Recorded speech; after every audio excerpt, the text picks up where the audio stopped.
ये कहानी है एक लड़की की जिसे लिखने का बहुत शौक था। 6 साल की उम्र में उसने एक खरगोश के ऊपर कहानी लिखी थी जिसे पॉक्स की बीमारी थी। उसने वो कहानी अपनी माँ को सुनाई। उन्हें वो बहुत पसंद आई और उन्होंने उसकी बहुत प्रशंसा भी की। वो एक इंट्रोवर्ट थी। अपने शाय नेचर की वजह से उसके ज़्यादा दोस्त भी नहीं थे। वो हमेशा बुक्स एंड फैंटेसी की दुनिया में जीती थी और एक छोटी सी नोटबुक में अपने थॉट्स लिखा करती थी। 15 साल की उम्र में उसकी दादी की मृत्यु हो गई, जिनसे वो बहुत प्यार करती थी। वो कहते हैं ना कि जिंदगी और बुरा वक्त कभी अकेले नहीं आते। उसकी दादी के देहांत के बाद उस लड़की और उसके पिता के रिश्ते में खटास आ गई और उसकी माँ एक ब्रेन डिजीज के वजह से गंभीर रूप से बीमार हो गई। उसकी माँ की हालत दिन प्रतिदिन खराब होती जा रही थी और कुछ दिनों बाद ही उनका निधन हो गया। इस लड़की के लिए उसकी माँ का गुजर जाना उसकी जिंदगी का सबसे बड़ा शॉक था और वो डिप्रेशन में चली गई।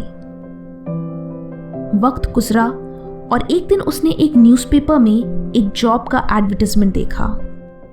वो एडवर्टाइजमेंट पुर्तगाल में एक इंग्लिश टीचर की पोजीशन के लिए था। उसे देख उसके अंदर एक उम्मीद की किरण जागी। वो बहुत दिनों से नौकरी की तलाश में थी और अपनी जिंदगी एक नए सिरे से शुरू करना चाहती थी। इसलिए उसने उस मौके को हाथ से जाने नहीं दिया और पढ़ाने के लिए पुर्तगाल चली गई। एक दिन एक रेस्टोरेंट में उसकी मुलाकात एक टीवी जर्नलिस्ट से होती है।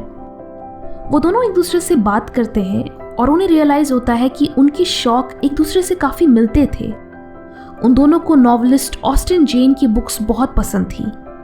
उन्हें एक दूसरे के साथ टाइम स्पेंड करना बहुत पसंद आया और वो ऐसे ही रोज मिलने लगे। 1 साल बाद उनकी शादी हो गई और जल्द ही उनकी एक बेटी भी हुई। उसकी जिंदगी थोड़ी संभली ही थी कि फिर से उसकी लाइफ में एक डार्क टर्न आया। वो डोमेस्टिक वायलेंस का शिकार थी और एक दिन उसके पति ने उसे घर से निकाल दिया। उसके पति के अलावा पुर्तगाल में उसका कोई नहीं था। बेबस वो उस देश को छोड़ अपनी बच्ची को लेकर वापस अपने घर आ गई। उसका घर बिखर गया और नौकरी भी चली गई। अब उसके पास कोई जॉब नहीं थी। वो अपनी बेटी की देखभाल करने के लिए सिर्फ और सिर्फ गवर्नमेंट अनएम्प्लॉयमेंट बेनिफिट्स पे जी रही थी। ये उसकी जिंदगी का सबसे मुश्किल दौर था। वो इतनी गरीब थी कि रेंट पे करने के लिए भी उसे अपने दोस्तों से हेल्प लेनी पड़ती थी। वो खुद भूखे रहती थी ताकि वो अपनी बेटी को खाना खिला सके। इन सभी परिस्थितियों के कारण वो खुद को एक कंप्लीट फेलियर मानने लगी। उसे ऐसा लगता था कि उसकी परेशानियां कभी खत्म ही नहीं होंगी। उसके अंदर जीने की कोई उम्मीद नहीं थी और इसी वजह से उसने सुसाइड करने की भी कोशिश की। लेकिन उसकी बेटी ने उसे इंस्पायर किया और फाइनली उसने डिसाइड किया कि वो वही करेगी जो वो सबसे बेस्ट करती है। उसने फैंटेसी नॉवेल्स लिखने का फैसला किया। जब भी वो लिखने के लिए अपने डेस्क पर बैठती तो वो सब कुछ भूल जाती और इसीलिए उसने अपना गम भुलाने के लिए ज़्यादा से ज़्यादा लिखना शुरू कर दिया। जब भी उसकी बेटी सो जाती तो वो अक्सर एक कैफ़े में जाकर अपनी बुक पे काम करती। हालांकि वो कैफ़े का खाना अफोर्ड नहीं कर सकती थी, इसलिए वो अपने राइटिंग सेशंस के दौरान सिर्फ एक कॉफ़ी ऑर्डर करती थी ताकि ओनर उसे वहाँ से निकाल ना दे। ऐसे ही किसी तरह उसने अपनी नॉवेल के पहले 3 चैप्टर्स लिखे। उसने अपनी बुक एक पब्लिशर को भेजी, बट उसने उसे रिजेक्ट कर दिया। फिर उसने एक दूसरे पब्लिशर को अप्रोच किया, लेकिन उसने भी उसकी बुक को रिजेक्ट कर दिया। उसके मेल बॉक्स में एक के बाद एक रिजेक्शन लेटर्स भरते गए और इस वजह से उसका कॉन्फिडेंस डगमगाने लगा। लेकिन एक दिन ब्लूम्सबरी पब्लिशिंग कंपनी के एडिटर ने उनकी बुक को पढ़ा। एडिटर की 8 साल की बेटी भी वहीं थी और उसे बुक का ओपनिंग चैप्टर बहुत पसंद आया और वो पूरी स्टोरी पढ़ना चाहती थी। ये देख एडिटर ने बुक को पब्लिश करने के लिए हाँ कर दी, बट पब्लिशर ने राइटर को समझाया कि वो एक फुल टाइम जॉब ढूंढना शुरू कर दे, क्योंकि वो बच्चों के लिए फैंटेसी नॉवेल्स लिखकर अपना घर नहीं चला पाएगी। जून 1997 में 31 साल की उम्र में उनकी पहली book Harry Potter and the philosopher's stone की 1000 कॉपीज पब्लिश हुई। जब लोगों ने उनकी बुक को पढ़ा तो उसकी डिमांड और तेजी से बढ़ने लगी।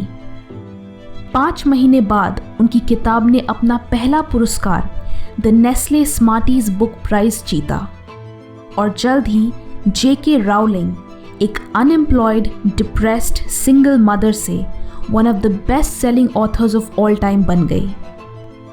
उनकी पहली किताब Harry Potter and the philosopher's stone अब तक की सबसे ज़्यादा बिकने वाली किताबों में से एक है। उनकी 7 बुक की सीरीज़ के दुनिया भर में 450 मिलियन से भी ज़्यादा कॉपीज़ बिक चुके हैं। उनकी बुक्स पर बेस्ड मूवीज़ ने अब तक $7.7 बिलियन से ज़्यादा कमाई की है। साल 2004 में फोर्ब्स मैगजीन ने J.K. राउलिंग को पहली बिलियनर राइटर घोषित किया, यानी वो पहली ऐसी ऑथर है जिसने सिर्फ अपनी राइटिंग से बिलियनर स्टेटस अचीव किया। वो रातों रात सक्सेसफुल नहीं हुई, उन्हें बहुत दुर्भाग्य और रिजेक्शंस का सामना करना पड़ा, वो भी तब जब वो अकेले अपनी बच्ची का ख्याल रख रही थी और साथ ही साथ डिप्रेशन से भी लड़ रही थी। उनके फेलियर्स ने उन्हें मजबूत बनाया और उन्हें उनके पैशन के करीब लाया। इतने अमीर और फेमस होने के बावजूद वो कभी भी उस मुश्किल दौर को भुला नहीं पाई। उन्होंने इतनी चैरिटी की कि 2011 में उन्होंने अपना बिलियनर स्टेटस तक खो दिया। J.K. राउलिंग की कहानी हमें ये सिखाती है कि कड़ी मेहनत का फल मिलता है। अगर आपका कोई सपना है और आप बार बार उसमें रिजेक्शंस फेस कर रहे हो तो कभी हार मत मानना। रॉक बॉटम को अपना फाउंडेशन बनाना, कंक्लूजन नहीं।